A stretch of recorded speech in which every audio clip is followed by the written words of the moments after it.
Okay, let's talk a little real estate tonight.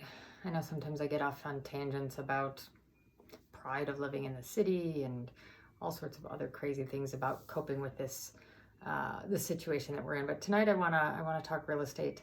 I want to circle back on a topic that I've grazed over a few times. I've gotten some more and more data, and I think it's just a really, really important topic for us to be centering in on. Um, Obviously, we've talked a lot about the overall confidence in our residential real estate markets. That's been a bit of a trend, and that's not just coming from me. That's coming from people way smarter than I am. That there is a lot of confidence in our markets, and for a multitude of reasons. A lot of it had to do with where we were coming into this, lack of inventory, not too much of excessive growth leading up to this, how home values trend throughout recessions over the last 8 recessions. I mean, there's just been a lot of different points that we've been looking at. And I've said, one of the things that I've said more than once now and talked about more than once is that, in my opinion, the one thing that could derail the housing market in this and take away from the strength is the foreclosure aspect of it all. If people start foreclosing on their homes, if they start walking away from their homes, that, in my opinion, has been the wild card that could take what we see as a solid market, one that is going to, from our expectations, fare quite well. Now, side note, saying fare quite well, that doesn't mean there's not going to be any impact. That doesn't mean that some prices won't soften in certain markets. But in the grand scope of things that we're seeing are the rest of our portfolio doing an incredibly roller coaster ride. We're thinking that the real estate market, the residential real estate market is doing well. Anyways, the foreclosure aspect of it. That, as we know, we've been through it. We've been through a market in which there was such an increase in the number of foreclosures, along with an incredible crisis of mortgages and how they were underwritten and everything like that, that it created a complete housing crisis. Now, why can I sit here and say I'm quite confident that we're not going to see that this time around? Because, of course, people are saying, Amanda, millions and millions and millions of people have lost their job. If they've lost their job, they can't pay for their homes. If they can't pay for their homes, they're going to foreclose. That's not necessarily the case. And that's really what I wanted to talk about tonight. Tonight, I want to talk about equity. Equity, the amount of equity that people have in their homes. And I know I've kind of touched on this before, but like I said, I've got a little bit more complete data. So I just thought it was a really great topic for us to come back on, so that your confidence, or my confidence, can be some of your confidence as well. Now, in recent studies in the United States, we've seen that, first and foremost, 42% of Americans own their home free and clear. What that means is that they have no mortgage on it. So 42% of Americans right now have no mortgage on it. So essentially, they are paying their tax bills, hopefully, and they're paying for the utilities to run the house. So that those people, obviously, they have more minimal cost, but they have a lot of equity in their homes. Now, if I raise that number and say, okay, in addition to who's free and clear, who has at least 60% value in their home, or equity in their home? So that is a substantial amount of equity in a home. So if I add that number in, now I've jumped up to 58.7% of Americans. Almost 60% of Americans have at least 60% equity in their home, which is a tremendous amount. As I keep adding those numbers, it obviously grows.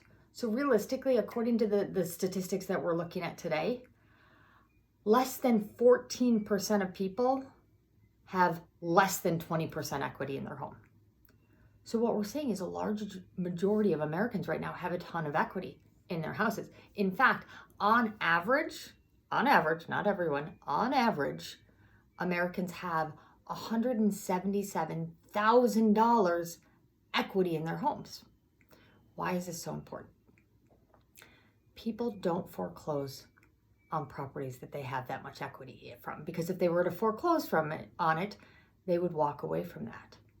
Now, they may be in a situation where they sell that property and they take their equity and go on and buy something more within their means, but it's very unlikely that they're going to walk away from that type of equity. They may try and get a loan modification. They may try and do a reverse mortgage. They may try and get a HELOC, a home equity line of credit, where they borrow against their own house to stay in their house. But the likelihood of people walking away from that kind of equity, which equates to value, is incredibly low.